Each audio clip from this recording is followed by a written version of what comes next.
For years, I thought saying yes was the secret password to being loved and respected. But all it got me was exhaustion, anxiety, and a life so crammed with everyone else's needs that there was no room left for mine. I was drowning in obligations, smiling on the outside, while the engine inside me sputtered and stalled. No matter how much I slept, I woke up bone-tired. The world felt grey, muted. I was just going through the motions, completely disconnected from joy. I tried everything. Waking up earlier, guzzling coffee, productivity apps, even forcing myself through 5-minute meditations, while my phone buzzed like an angry hornet beside me. But none of it worked, because the problem wasn't my schedule. The problem was my boundaries, or really, my lack of them. I hit a wall. My life wasn't mine anymore. It was a collection of everyone else's priorities. And the cure wasn't a 10-step plan. It was a single 2-letter word. And it's probably not the one you think. Let me take you back to one Tuesday afternoon. I was sitting in a Target parking lot, frozen. I had just agreed to lead a project I had no bandwidth for. My phone buzzed with a family favor that would swallow my weekend. An email pinged, a friend asking for hours of help. I couldn't breathe. It felt like the walls of my life were closing in. Every yes, a brick I'd cemented into place. My chest pounded, my stomach knotted. The constant hum of anxiety that had become my soundtrack. That's what chronic stress does. It drains your energy account with withdrawal after withdrawal, leaving you emotionally overdrawn. And here's the painful truth. People pleasing had become my identity. I thought saying yes made me kind and valuable. But really, it was a survival strategy. Many of us are taught as kids that saying no is rude or selfish, that being agreeable wins us love. So we say yes to keep the peace, to avoid discomfort, to silence the guilt.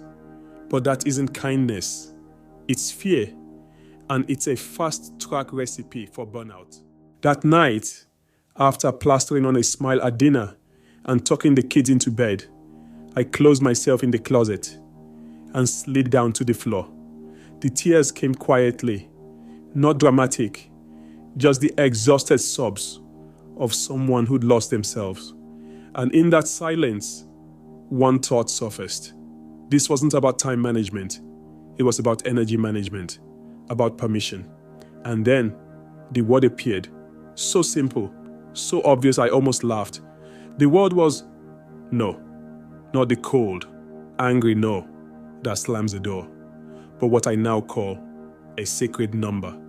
A sacred no isn't about shutting others out. It's about turning back toward yourself.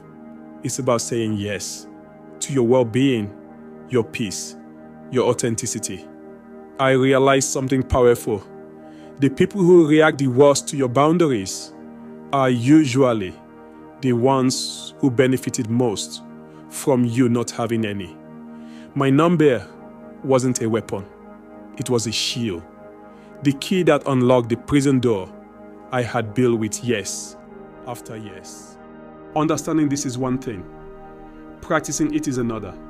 The guilt doesn't vanish. But here's the truth. You don't have to wait for guilt to disappear to act. You can feel guilty and still put yourself first. The sacred. No is like a master switch for your nervous system. Saying yes when you mean no is like driving with your foot stuck on the gas, revving, overheating, never stopping. But when you speak a clear no, it's like easing off the accelerator, letting the engine cool. Your body finally gets the message. The emergency is over. So how do you do it without feeling like a monster? Here are 3 sacred no's that changed my life.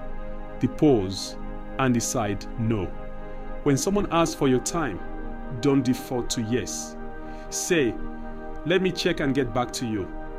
This buys you space to respond from truth, not guilt. The honest and kind number. A gentle. Thanks for thinking of me, but I don't have the bandwidth right now. You're not making excuses. You're honoring your limits. The brave and simple number. Sometimes, all that's needed is, no, I can't do that. No dissertation. No apology. Your energy is not public property. At first, it was terrifying. I thought people would get angry or call me selfish, and a couple did. But something surprising happened. Most people respected it. And when I did say yes, it actually meant something. It came from desire, not obligation. The fog of anxiety lifted. I had energy again. I read books before bed instead of scrolling. I took a pottery class on a Tuesday night, the same night that used to break me. I laughed more. I was present with my kids, not just physically there, but emotionally alive. Saying no didn't shut my life down. It opened it up. Every no to exhaustion became a yes to rest. Every no to people-pleasing became a yes to authenticity. And step by step, I felt like myself again. The cure for burnout and anxiety isn't a pill, a retreat, or an app. It's a small, powerful, courageous word. No. Not as rejection, but as self-respect. Not as a wall, but as a foundation for healthier relationships. Your peace is worth protecting. Your energy is a finite, precious resource, and your life is yours to live. So here's your reset. This week, find one thing you say no to and feel the space it creates. And tell me in the comments, what's your sacred no going to be? If this resonated, share it with someone who's carrying too much, and subscribe for more ways to reclaim your peace and step out of anxiety. Every day is a bonus. Charles